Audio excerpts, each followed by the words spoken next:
All right, so here we'll be reading 2% THD and below. This will be reading just maximum output at 1 ohm.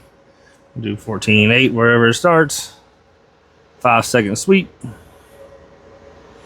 Go.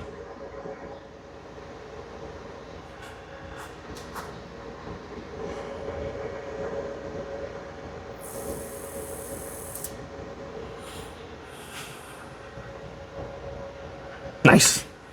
Next, we'll do a 10-second sweep, and I bet you this number's higher and this number's lower. And 10-second sweep.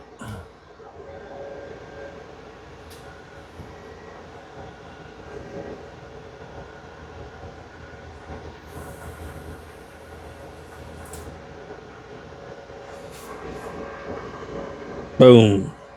Yeah, she's good to go. I'll get this packed up and out to you.